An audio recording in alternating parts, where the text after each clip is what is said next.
Class 10, कैसे हैं आप सब। हमारा चैप्टर 1 रियल नंबर्स चल रहा है फ्रेंड्स। तो अब हम जो नेक्स्ट और लास्ट पार्ट है revisiting rational numbers and their decimal expansion, उसके बारे में देखते हैं। और ये हमारा लास्ट टॉपिक रहेगा इस क्लास का, इस चैप्टर का सॉरी। तो revisiting rational numbers and their decimal expansion. Friend, rational numbers आपको पता है, क्लास 10th में आप स्टडी कर चुके हैं, उनके डेसिमल एक्सपेंशन के बारे में भी देखेंगे। तो अब हम इस टॉपिक के अंदर यहाँ पे रैशनल नंबर ही देखेंगे। तो रैशनल नंबर्स आपके कौन से होते हैं जिनको हम पी बाई क्यू की फॉर्म में लिख सकते हैं, और जहाँ पे आपका क्यू जो वो ज़ीरो नहीं होता। और बात करेंगे उनके डेसिमल एक्सपेंशन की। तो डेसिमल एक्सपेंशन के केस में आपने 2 टाइप के रैशनल नंबर्स देखे थे। एक वो जो टर्मिनेट होते हैं, टर्मिनेटिंग डेसिमल एक्सपेंशन, और दूसरे नॉन टर्मिनेटिंग। लेकिन नॉन टर्मिनेटिंग के साथ साथ वो रिपीटिंग भी होंगे। नॉन टर्मिनेटिंग के साथ साथ वो रिपीटिंग भी होंगे, यानी कि अगर वो टर्मिनेट नहीं कर रहे तो अपने आप को वो रिपीट करेंगे। अब हम इन दोनों चीज़ों पर बेस्ड कुछ थ्योरम करते हैं फ्रेंड्स। वो थ्योरम आपके हेल्पफुल रहेंगी to solve the question of exercise. So see the theorem 1.5, let x be a rational number whose decimal expansion terminating, यानी कि x जो होगा आपको ऐसा रैशनल नंबर होगा जिसका अगर हम डेसिमल एक्सपेंशन ले तो टर्मिनेट करेगा, यानी कि स्टॉप हो जाएगा। Then x can be expressed as in the form of p by q. Rational है तो p बाई क्यू की फॉर्म में हम दिखा सकते हैं, जहाँ पे p और q आपके को प्राइम होते हैं, and the prime factorisation of q। अब अगर आप इसके फ्रैक्शन जो डिनोमिनेटर q होता है, q का अगर आप प्राइम फैक्टराइजेशन लेते हो, that is in the form of 2n and 5m। ये इस फॉर्म में आना चाहिए, और where n m n are non negative integer, और n m आपके नॉन नेगेटिव इंटीजर यूज होने चाहिए। तो इस तरह के टाइप में कौन से रैशनल नंबर्स के एग्जाम्पल आते हैं friend. I am taking an example 11/100। 11/100 का मैं आपके सामने एक एग्जाम्पल लेती हूँ और इस थ्योरम के थ्रू उसको प्रूव करके देखते हैं। 11/100 फ्रेंड, 11 का कोई फैक्टराइजेशन नहीं होगा, और हमें q का फैक्टराइजेशन लेना है। तो q यानी कि 100 का आप प्राइम फैक्टराइजेशन कर लीजिए फ्रेंड। दैट विल बी, आप करके देख लीजिए, what will be the prime factorisation of 100। 2 5 is 10, 2 is 4, 2 5 is 10, and 5 is 25, and then 5 1 is 5। तो ये आपका क्या हो जाएगा, प्राइम फैक्टराइजेशन हो जाएंगे 2 के 100 के, that is 2 multiply 2 multiply 5 multiply 5। तो अब आप इस q को 2 raise to the power 2 multiply 5 raise to the power 2, यानी कि 2 raise to power n multiply 5 raise to the power m की फॉर्म में लिख सकते हैं, जहाँ पे n की वैल्यू आपकी 2 है और m की वैल्यू भी आपकी 2 है, यानी कि ये दोनों इंटीजर्स नॉन नेगेटिव इंटीजर्स आ रहे हैं आपके। तो इस तरह के जो एग्जांपल होते हैं फ्रेंड, वो इस कंडीशन के अंडर आ जाते हैं जिसमें आपका नंबर जो होगा वो रैशनल भी होगा, जिसका डेसिमल एक्सपेंशन टर्मिनेट भी होगा, और जिनके q जो डिनोमिनेटर है q वो इस फॉर्म में भी लिखे जा सकते हैं। So this is all about this theorem. ये पार्ट आपका थोड़ा सा अपोजिट है फ्रेंड। ये थ्योरम आपकी 1.5 थ्योरम के जस्ट थोड़ी सी अपोजिट है फ्रेंड। वहाँ पे हमें फ्रैक्शन जो लेना था रैशनल नंबर x जो p बाई क्यू की फॉर्म में, उसके अंदर आपका p और q को प्राइम होना चाहिए था। बट यहाँ पे ऐसी कोई सिचुएशन नहीं है, जरूरी नहीं है कि p बाई क्यू आपका को प्राइम हो, उसके बावजूद भी ये सारी सिचुएशन फॉलो होनी चाहिए। For that I am taking an example like x in the form of p by Q. तो वो मैं आपका लेती हूँ 75 upon 2 raise to the power 1 multiply 5 raise to the power 2। मैंने कुछ भी फ्रैक्शन ले लिया है p बाई क्यू की फॉर्म में, जहाँ पे q आपका इस फॉर्म में भी है। अब हम इसको सोल्व करते हैं 75 बाय, जब इसका सॉल्यूशन होगा that is 2 multiply 25, 75 divide by 50, और इसको जब हम डिवाइड करेंगे दैट विल कम 1.5। तो ये आपका कुछ ऐसा है, कुछ ऐसी वैल्यू है x की जिसका p बाई क्यू का फ्रैक्शन जो है रैशनल नंबर है वो आपका को प्राइम भी नहीं है, और उसके बावजूद भी ये सिचुएशन को फॉलो कर रहा है। So this is theorem 1.6। Now theorem 1.7। 1.7 क्या कहती है friend, x be a p by q be a rational number such that the prime factorization of q is not in the form of q। अब आपको कुछ ऐसा number लेना है जो रैशनल हो बट जिसका q का प्राइम फैक्टराइजेशन ये ना हो, और x has a decimal expansion which non terminating repeating, और x का जो डेसिमल एक्सपेंशन हो वो नॉन टर्मिनेटिंग होना चाहिए, रुकना नहीं चाहिए, और रिपीटिंग भी होना चाहिए। इस रिपीटिंग को आप रिकरिंग भी बोल सकते हैं। फॉर इसके लिए किस टाइप के एग्जाम्पल होते हैं फ्रेंड, लाइक 1/3, 2/3, क्योंकि 1/3 का decimal expansion 0.3333 and so on, यानी कि हम 0.3 बार भी लिख सकते हैं। ये आपका नॉन टर्मिनेटिंग है और रिपीटिंग भी है। इसका एक्सपेंशन आपका 0.6666 एंड सो ऑन, तो आप इसको 0.6 बार भी लिख सकते हैं। ये भी आपका नॉन टर्मिनेटिंग है और रिपीटिंग है, और इसके अंदर जो आपका डिनोमिनेटर होगा वो इस फॉर्म में भी नहीं होगा। So this is all 3 theorems of this exercise. Now we see the exercise 1.4. First question is, without actually performing the long division, state whether the following rational number will have a terminating or non-terminating repeating decimal expansion. तो आपको यहाँ पे कुछ fractions दिए, इनको without long division किए आपको ये बताना है कि जो ये रैशनल नंबर्स है ये आपके टर्मिनेटिंग डेसिमल फ्रैक्शन होंगे या non terminating repeating decimal fraction होंगे। तो हमने जो 3 थ्योरम्स अभी की थी उनकी हेल्प से हम इन क्वेश्चंस को सोल्व करेंगे और इनका सॉल्यूशन देखेंगे। सो सी द फर्स्ट पार्ट, 13/3125। तो 13/3125 फ्रेंड, 13/3125 के जब आप प्राइम फैक्टराइजेशन करोगे, इट मीन्स क्यू के प्राइम फैक्टराइजेशन करोगे तो वो कुछ ऐसा आएगा फ्रेंड, यानी कि आप इसको 13/5 लिख सकते हैं, और इसको आप 13/2 मल्टीप्लाई 5 लिख सकते हैं। तो ये आपका किस फॉर्म में आ रहा है फ्रेंड, दोनों के बीच में कुछ कॉमन भी नहीं है, इट मीन्स को प्राइम, दोनों के बीच में कुछ कॉमन नहीं है, इट मीन्स दोनों एक दूसरे के को प्राइम भी है, और जो आपका q है वो 2 की power something n and f 5 की पावर समथिंग m इस फॉर्म में भी आ रहा है, यानी कि ये 1.5 थ्योरम के अंडर है, और ये आपका फिर टर्मिनेटिंग हो जाएगा, ये आपका टर्मिनेटिंग हो जाएगा। नाउ द सेकंड 17/8, सिमिलरली 17/8 में 8 को आप 2⁻³ लिख सकते हैं, बिकॉज 2 × 2 इज़ 8, और 5 अगर नहीं है तो 5 की पावर 0 यहाँ पे हो जाएगी। तो ये भी आपका कुछ ऐसा ही है, जिनका जो दोनों एक दूसरे के को प्राइम हैं, और जिसमें q की वैल्यू को आप 2⁻n और 5⁻m की फॉर्म में लिख सकते हैं, तो ये भी आपका टर्मिनेटिंग हो जाएगा।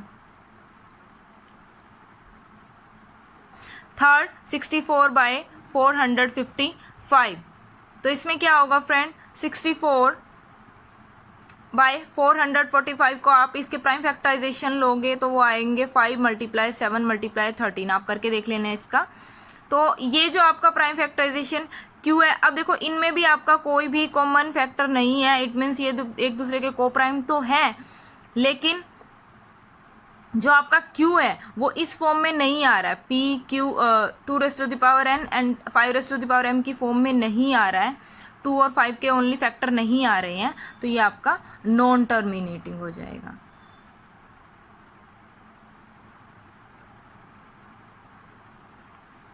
उसके बाद 15/600, तो 15/600 के अंदर आप इसका करके देख लीजिए, 15/600 के प्राइम फैक्टराइजेशन बनेंगे फ्रेंड 2⁻6 एंड 5⁻2, तो ये भी आपका टर्मिनेटिंग हो जाएगा। नेक्स्ट वन इज़ 29/343, तो इसके अंदर फ्रेंड आपका कोई भी कॉमन नहीं है, कुछ भी कॉमन नहीं आ रहा है, और ये इन दोनों में कुछ कॉमन भी नहीं आ रहा है, और 343 के जो आपके फैक्टर है वो 2 या 5 की फॉर्म में भी नहीं बनेंगे, तो ये यहीं से पता चल रहा है ये आपका नॉन टर्मिनेटिंग हो जाएगा।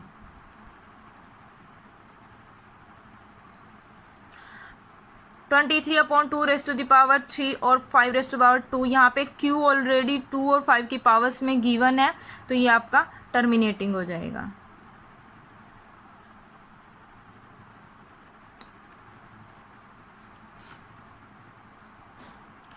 द नेक्स्ट पार्ट में आपको 2 की पावर, 5 की पावर और 7 की पावर भी गिवन है, तो हमें सिर्फ ओनली 2 और 5 की पावर्स चाहिए, 7 की पावर नहीं होनी चाहिए, तो आपका ये नॉन टर्मिनेटिंग हो जाएगा।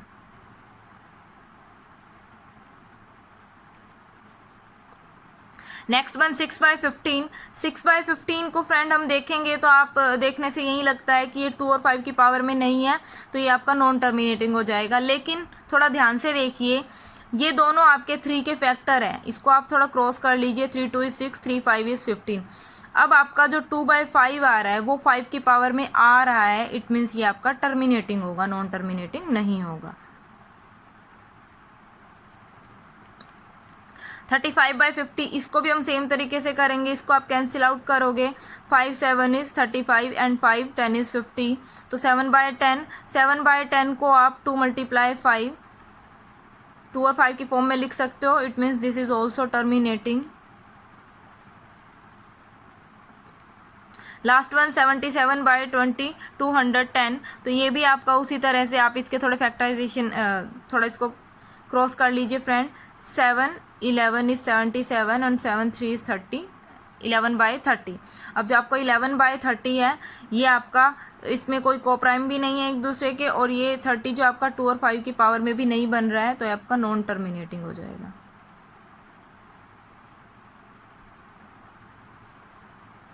So this is our question number 1 of exercise 1.4. Now the next question number 2. Question number 2 is write down the decimal expansion of those rational numbers in question 1 above which have terminating decimal expansion. यानी कि first question के अंदर ये कुछ parts थे जिनके decimal expansion थे जो वो टर्मिनेटिंग थे।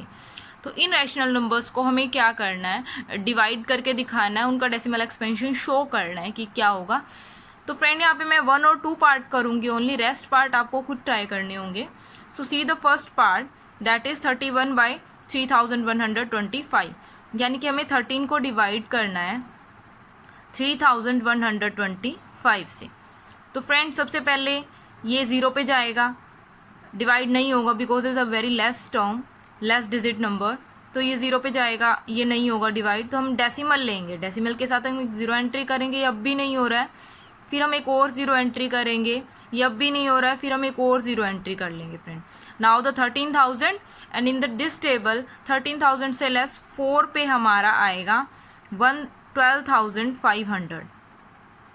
तो इसका जो आपका रिमाइंडर होगा वो होगा 500 सॉरी। नाउ अब 500 इसमें डिवाइड नहीं हो रहा, तो हम एक और 0 एंट्री करेंगे, that will be 5000 and less than 5000 is on 1, 3125। अब आपका रिमाइंडर रहेगा 1875। अब ये नहीं जा रहा है तो एक और 0 हम एंट्री करेंगे, और ये आपका 6 पे 1850 जो है वो चला जाएगा कंप्लीट। यानी कि इसका जो डेसिमल एक्सपेंशन है वो 0.00416 रहेगा आपका, और ये टर्मिनेटिंग है, इसीलिए टर्मिनेट होगा एक पर्टिकुलर नंबर पर। Now the second part is 17/8, यानी कि हमें 8 से डिवाइड करना है 17 को।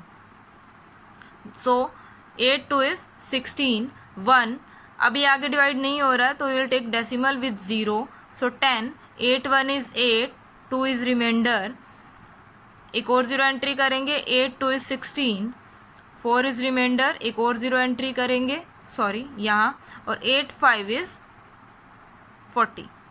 तो ये आपका 2.125 जो है ये डेसिमल एक्सपेंशन रहेगा इस नंबर का। सिमिलरली आप इसके जो रेस्ट पार्ट है उनको ऐसे ही डिवाइड करके उनके डेसिमल एक्सपेंशन फाइंड आउट कर सकते हैं।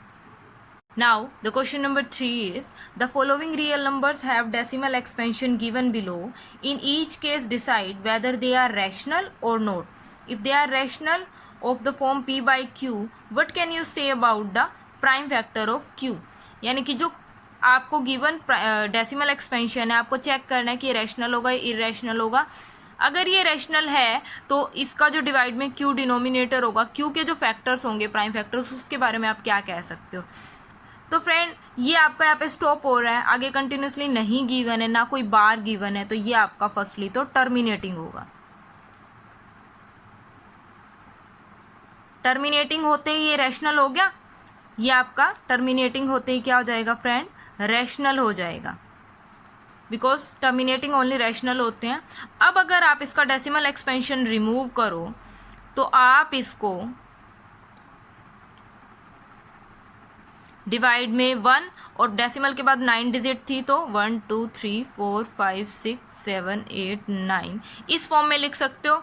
और जो नीचे आपके पास ये नंबर है आप इसको easily 2 raise to the power something और 5 raise to the power something के फॉर्म में लिख सकते हो, यानी कि जो आपका Q है वो इस फॉर्म में होगा और ये आपका टर्मिनेटिंग भी होगा। तो आप इजीली कह सकते हैं कि आपके जो Q की वैल्यू होगी, Q जो होंगे वो उसके प्राइम फैक्टर्स होंगे और वो 2 और 5 की पावर्स में ही होंगे। So second part is 0.120 1200 12000 1200000 and so on, यानी कि ये आपका चलता जा रहा है बट रिपीट नहीं हो रहा है। इट मीन्स ये किस टाइप का है, आपका नॉन टर्मिनेटिंग है, नॉन टर्मिनेटिंग है एंड साथ साथ में आपका ये प्लस में नॉन रिपीटिंग भी है। और जब ये दोनों सिचुएशन एक साथ आती है, non terminating and non repeating, तो आपका नंबर इरेशनल होता है। ये आपने 9th क्लास में पढ़ा था। The next part is 43.123456789 that bar. Bar का मतलब आपको पता है, इट मीन्स ये नंबर आपका जो है वो रिपीट हो रहा है। इट मीन्स आपका जो ये नंबर है वो रिपीट हो रहा है, तो इसलिए आपका बार गिवन है। अब ये रिपीट हो रहा है तो आपका ये नॉन टर्मिनेटिंग तो है,